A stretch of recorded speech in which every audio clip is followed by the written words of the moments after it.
Donc bonjour les enfants. Euh, on va entamer dans cette séance une leçon en lexique titulée de les antonymes ou bien les mots contraires.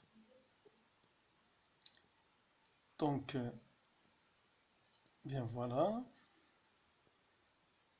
Donc on va commencer donc la leçon. Donc j'observe et je découvre. Tout d'abord, je lis les deux paragraphes. Les deux paragraphes. Le premier paragraphe, je m'excuse, le premier paragraphe. Un vilain garçon portant une longue écharpe rouge et un pantalon étroit a donné un grand coup de main à son ami.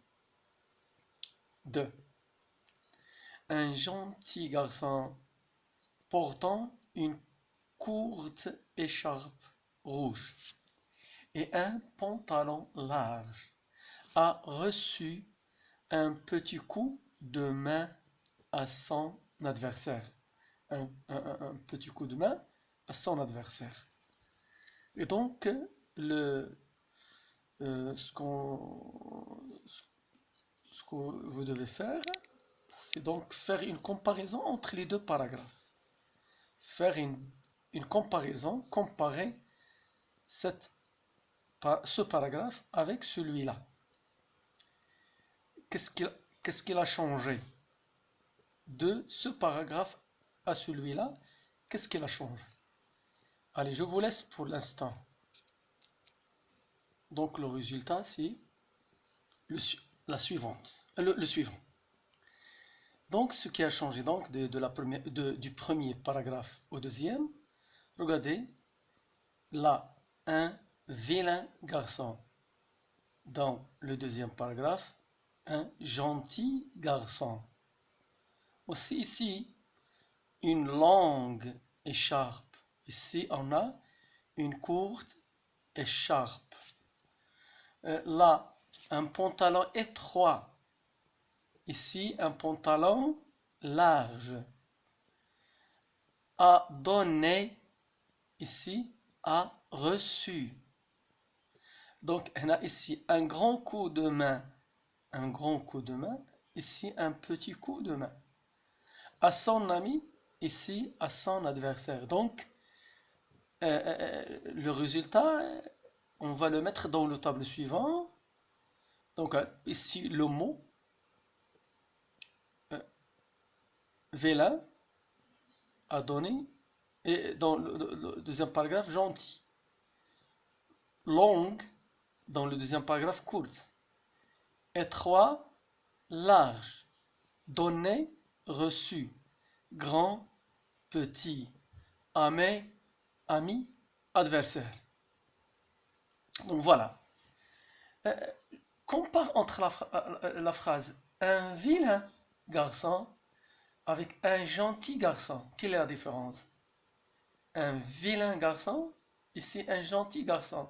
Quelle est la différence? Oui, eh bien, c'est ça, c'est vrai.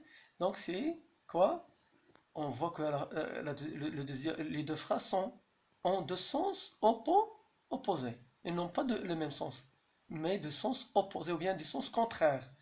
Donc, vilain, le contraire de gentil. Ici, une longue écharpe, une courte écharpe. Aussi, ils ont des sens opposés ou bien des sens contraires. Même ici, pantalon étroit, pantalon large. Donc étroit et large, ils ont un sens opposé, ou bien contraire. Ici aussi, donné, le contraire, reçu. Grand, petit, ami, adversaire. Lorsque on a deux mots qui ont deux sens opposés ou bien deux sens contraires, on les appelle antonymes. Eh bien, les voilà donc. Ici, le mot est son antonyme. Vilain, l'antonyme de gentil. Longue, l'antonyme c'est courte. Étroit, l'antonyme c'est quoi? Large. Donné, l'antonyme c'est quoi? Reçu. Grand, l'antonyme petit. Ami, l'antonyme c'est adversaire. Donc je retiens, je passe à l'étape de je retiens. C'est quoi un antonyme? L'antonyme est un mot qui a un sens contraire à celui d'un autre. Donc l'antonyme c'est quoi? Un mot qui a un sens contraire. Il a un sens contraire à celui d'un autre. Exemple. Who, il a un sens contraire à bas. Rapide. L'antonyme c'est quoi? Lent. Rapide c'est سريع. Lent, بطيء. Jour, l'antonyme ديالو la nuit. La nuit. Donc je manipule. Relie entre le mot et son antonyme. Et c'est les mots et relie avec l'antonyme ici. L'antonyme de chaque mot se trouve ici. Donc les relier. Donc relier le mot et son antonyme. On prend comme exemple maintenant charger. Où est l'antonyme ici? Courir, inutile, pleurer, facile, détruire. Et c'est utile, rire, marcher, décharger, construire et difficile. Donc je vous laisse pour un instant pour faire l'exercice. Donc la réponse c'est quoi? Donc charger c'est l'antonyme de décharger. Charger, l'antonyme décharger. Donc qu'est-ce qu'on a utilisé pour exprimer ici l'antonyme? On a utilisé un préfixe D. D c'est un préfixe qui exprime l'antonyme. Hein? Donc on l'ajoute pour exprimer l'antonyme. إذا تنزيدو على الكلمة باش تعطينا الضد. مثلا شارجي تنزيدو على دي باش تعطينا الضد ديالها. Décharger. Ici, courir. L'antonyme c'est quoi? Marcher. Inutile. L'antonyme c'est utile. Ici on a ajouté un préfixe in. Un c'est pour quoi? Pour exprimer un antonyme. Donc on ajoute un mot pour exprimer l'antonyme. Donc utile, l'antonyme ديالها تزيد عليها in تقولوا inutile. Pleurer يعني بكى, l'antonyme c'est rire. Facile, l'antonyme difficile. Détruire يعني هدم. L'axe ديال بنا construire. Et bien voilà. Donc on va passer à l'étape de l'évaluation. Donc je m'évalue. Les questions sont comme suit. Remplace les mots par leur antonyme. Remplace les mots par leur antonyme entre parenthèses. Ici, l'élève ferme la porte. L'antonyme de ferme, qu'est-ce qu'on va faire ici entre parenthèses? L'antonyme de ferme. Qu'est-ce qu'on dit? L'élève? Oui. Donc ici, les élèves polis. Les élèves polis, ça veut dire qu'ils sont polis et moi les gentils. Les élèves polis, l'antonyme ديالها ديال polish, l'antonyme arrive tôt. Donc les élèves polis arrivent tôt. L'antonyme les élèves qui ne sont pas polis arrivent. Est-ce qu'il arrive tôt? Non, il arrive comment?